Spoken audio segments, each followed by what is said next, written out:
একটা চমৎকার হাদিস সুবহান অন্তরকে জুড়িয়ে দেওয়ার মতো। আল্লাহ সুবহানাহু ওয়া তাআলা বলছেন, যারা ডানপন্থী হয়ে আল্লাহর কাছে কাল কিয়ামতের মাঠে আসবে, আল্লাহ তার পাপগুলোকে সব ক্ষমা করে দেবে। সেই ক্ষমার হাদিসটা এত চমৎকার ভাবে রাসূলুল্লাহ সাল্লাল্লাহু আলাইহি ওয়াসাল্লাম আমাদেরকে জানিয়েছেন। আসলে আমি আপনাকে সেই হাদিসটা দেখাই, বুখারী এবং মুসলিম থেকে। সব কিতাবে আছে, কিন্তু আমার স্বভাব হচ্ছে বুখারী মুসলিমে পেয়ে গেলে আমি অন্য হাদিসের নাম্বার কোট করার প্রয়োজন বোধ করি না। তো সাফওয়ান বিন মাহরিজ তিনি বলছেন, একজন তাবি, বাইনা ইয়াতুফু ইবনে ওমর, আব্দুল্লাহ ইবনে ওমর রাদিয়াল্লাহু তাআলা তাওয়াফ করছিলেন। ওয়ারাদার রাজুল, একজন ব্যক্তি তার কাছে এসে বলছেন, ইয়া ইবনে ওমর, সামিআতা মিন রাসূলিল্লাহি সাল্লাল্লাহু আলাইহি ওয়াসাল্লাম ফি নাজওয়া, আল্লাহ যে সুবহানাহু ওয়া তাআলা মুমিন বান্দাদের সাথে গোপন বৈঠক করবে, এই নাজওয়া সম্পর্কে আপনি কি রাসূল সাল্লাল্লাহু আলাইহি ওয়াসাল্লামের কাছ থেকে কিছু শুনেছেন? পৃথিবীতে রাষ্ট্রের নায়কদের সাথে পার্সোনাল ভাবে কথা বলার জন্য চান্স অনেকে খোঁজে, কিন্তু পায় না। আর যারা পেয়ে যায়, কত সেলফি উঠায়, কত কি করে, কত প্রচার প্রসার করে না, ওইটাকে পুঁজি করে সে দুনিয়া বানিয়ে ফেলে। একটা প্রধানমন্ত্রীর সাথে, একটা বড় নেতার সাথে একটা ছবি সেলফি দেখিয়ে সে কোটিপতি হয়ে যায়, বুঝেন? আর আল্লাহ সুবহানাহু ওয়া তাআলা প্রত্যেকটা মুমিনকে পার্সোনাল ভাবে এককভাবে সাক্ষাৎ করবে, একা একা। সেই নাজওয়া সম্পর্কে জিজ্ঞাসা করা হচ্ছে, সেটা পুরুষ হোক আর মহিলা হোক। এমন নয় যে শুধু পুরুষকে সম্মানিত করা হবে, প্রত্যেকটা মহিলাকে আল্লাহ সুবহানাহু ওয়া তাআলা ফেস টু ফেস তার বান্দির সাথে আল্লাহ সুবহানাহু ওয়া তাআলা কথা বলবে, এবং এমন ভাবে ঘিরে নেওয়া হবে, সেখানে আল্লাহ আর ওই বান্দা ছাড়া আর কেউ থাকবে না। এবং আল্লাহ সুবহানাহু ওয়া তাআলা এটাকে ব্লক করে দেবে, যাতে তাদের কথোপকথন কেউ শুনতে না পায়, তাদেরকে কেউ দেখতে না পায়। কারণ আল্লাহ সুবহানাহু ওয়া তাআলা এটা ওই অপরাধীর সাথে যদি কোনো ব্যক্তি করে, তার মানে আল্লাহ তাকে লাঞ্ছিত করতে চায় না, যদিও সে জানে যে এটা অপরাধী। সবার সামনে তাকে লাঞ্ছিত করা হবে, এটা আল্লাহ চায় না, তাই আল্লাহ তাকে পার্সোনালি ডেকে নেবে। সে নাজওয়া সম্পর্কে জিজ্ঞাসা করা হচ্ছে। তখন আব্দুল ইবনে ওমর রাদিয়াল্লাহু তাআলা তিনি বলছেন, সামিআতু রাসূলুল্লাহ সাল্লাল্লাহু আলাইহি ওয়াসাল্লাম ইয়াকুল, ইউদুনা আল মুমিনু মির রাব্বিহি, মুমিনকে তার রবের নিকটে করে দেওয়া হবে।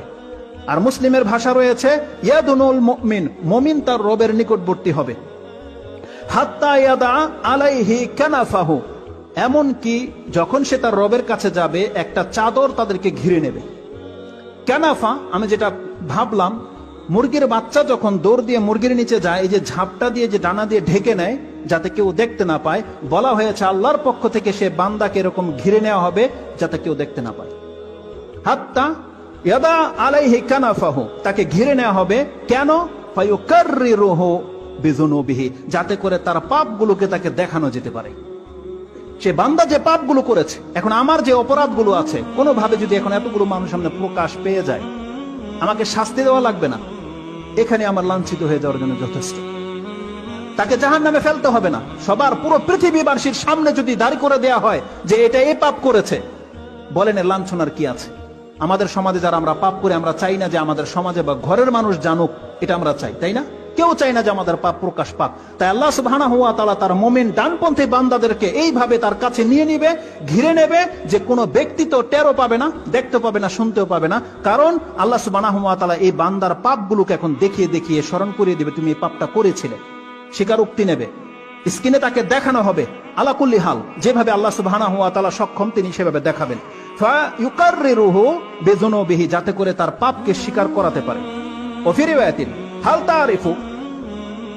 হাল তারিফু জামবা কাযা, তুমি কি এই পাপগুলোকে চিনতে পারছো? এগুলো তুমি যে করেছিলে, তোমাকে মনে পড়ে করেছিলে তুমি এটা?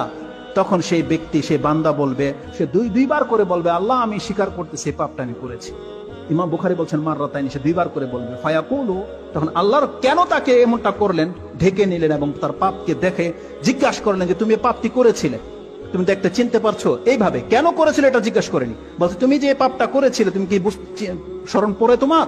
এটাকে বলা হবে। তারপরে ফায়াকুলু, এখন তার রব তাকে বলবে যে কেন আল্লাহ এই ব্যবস্থা করেছে। আল্লাহ সুবহানাহু ওয়া তাআলা তাকে বলবে, সাতারতুহা ফিদ দুনিয়া, বান্দা এত বড় পাপটা তোমার দ্বারা হয়ে গিয়েছিল, পৃথিবীর কোনো ব্যক্তি জানে না আমি ছাড়া। সাতারতুহা ফিদ দুনিয়া, আর আমি সেটাকে পৃথিবীতে ধামাচাপা দিয়ে রেখেছিলাম, এটাকে প্রকাশ করতে দেইনি।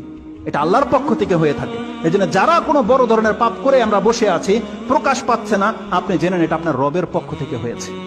অতএব কোনো মুসলমানের জন্য এটা জায়েজ নাই, সেই পাপ তার বন্ধুর কাছে, কোনো ব্যক্তির কাছে বা কোনো কথোপকথনে সেই পাপটাকে সে উল্লেখ করবে, এটা কোনো মুসলমানের জন্য জায়েজ নাই। কারণ রাসূল সাল্লাল্লাহু আলাইহি ওয়াসাল্লামের এই হাদিসে রয়েছে, যেই ব্যক্তি পাপ করে প্রকাশ করে দেয়, সেই ব্যক্তি আল্লাহর ক্ষমা থেকে মাহরুম হয়ে যাবে। তাকে আল্লাহ শাস্তি দিবেই দিবে। রাষ্ট্রের নায়কের ক্ষেত্রে একই হুকুম। যখন রাসূলুল্লাহ সাল্লাল্লাহু আলাইহি ওয়াসাল্লাম বিচারক, রাসূল সাল্লাল্লাহু আলাইহি ওয়াসাল্লাম চাইতেন কোনো বিচার যেন আমার কাছে না আসে। কোনো ব্যক্তি পাপ করে ফেলেছে, যেটা ওখানে সে তওবা করে নিয়ে আল্লাহর কাছে, এটা রাসূল সাল্লাল্লাহু আলাইহি ওয়াসাল্লাম চাইতেন। কারণ যখনই তার কাছে চুরির বিচার, জেনার বিচার চলে আসতো, রাসূল সাল্লাল্লাহু আলাইহি ওয়াসাল্লাম তাকে কিন্তু শাস্তি দিতেন। কিন্তু রাসূল সাল্লাল্লাহু আলাইহি ওয়াসাল্লাম ব্যক্তিগতভাবে চাইতেন যাদের পাপ হয়ে গেছে তারা আল্লাহর কাছে তওবা করে নেক, আমার পর্যন্ত যেন বিচার না আসে। কারণ আমার কাছে চলে আসলে আমি কিন্তু আর ক্ষমা করার অধিকার রাখি না, কারণ দায়িত্ব হিসেবে আমাকে বিচার করতে হবে। কিন্তু চাইতেন যে মানুষ যেন পাপকে প্রকাশ না করে। তো যাদের পাপ হয়ে গেছে তারা যেন তাদের কারো পাপ যেন প্রকাশ না করে, একমাত্র আল্লাহর কাছে যে বলে আল্লাহ এই পাপটা হয়ে গেছে, আল্লাহ কেউ জানে না, এটা যেন কিয়ামত পর্যন্ত আর প্রকাশ না পালা তুমি ঢেকে রাখো।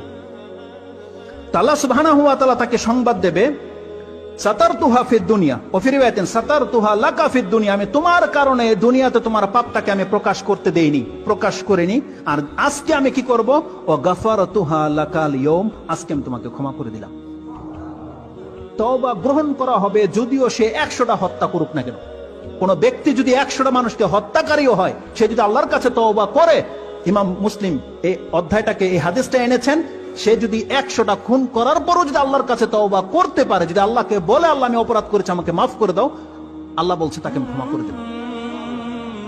এই জন্য আমাদের যে যার পাপ আছে আমরা যেন আল্লাহর কাছে ক্ষমা চেয়ে নিই, যেন আল্লাহ আমাদেরকে ক্ষমা করে দেয়। কারণ আল্লাহ সুবহানাহু ওয়া তাআলা বলেছেন যে ওয়াইন্নী গাফফারুন লিমান তাবা ওয়া আমানা ওয়া আমিলা সালিহান সুম্মা ইহতাদা, সূরা তোহা 20 নম্বর সূরার 80 অথবা 82 নম্বর আয়াত আপনি এটা পেয়ে যাবেন, যে আল্লাহ সুবহানাহু ওয়া তাআলা বলছেন ওয়াইন্নী লাগাফফারুন, অবশ্যই আমি সেই বান্দার জন্য ক্ষমাশীল যেই ব্যক্তি তওবা করে ফিরে এসে ঈমান আনবে আর সৎ কর্মের উপরে থেকে যাবে, আল্লাহ প্রত্যেকটা ব্যক্তিকে ক্ষমা করে দেবে।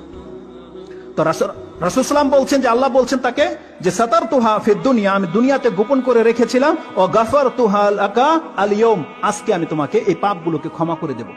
এগুলো ক্ষমা করে দেওয়ার পরে তখন কি করা হবে, তার যে নেকির দফতরটা আছে সেটাকে ফোল্ডিং করে দেওয়া হবে, সুম্মা তুতুই, তুতুয়া মানে সেটাকে ফোল্ডিং করে দেওয়া হবে, সাহিফাতাহা সাহিফাতু হাসানাতিহা, তার যে নেকির খাতাটা আছে সেটাকে ফোল্ডিং করে তার হাতে তুলে দেওয়া হবে।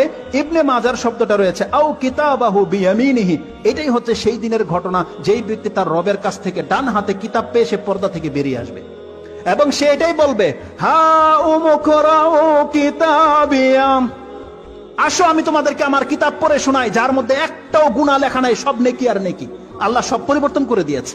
সেই ব্যক্তি এলান করবে, ইন্নী জানানতু আন্নী মুলাকিন হিসাবিয়া, হ্যাঁ আমি জানতাম যে আমার রবের সাথে আমার সাক্ষাৎ ঘটবে, তাই আমি ভালো ভালো কাজ করেছি, আল্লাহর প্রতি আমার ধারণা ছিল। এই কথাগুলো আল্লাহ রেখেছে। আল্লাহ সুবহানাহু ওয়া তাআলা কাল কিয়ামতের মাঠে একজন ডানপন্থীর সাথে এমনটা করবে যে তার সমস্ত আমলগুলোকে মিটিয়ে দিয়ে শুধু নেকির আমলটা তার ডান হাতে ধরিয়ে দেবে, যে তোমাকে আমি ক্ষমা করে দিলাম। ইমাম বুখারী রাহিমাহুল্লাহ এবং মুসলিম উভয় তাদের কিতাবের মধ্যে এই হাদিসটাকে এনেছেন।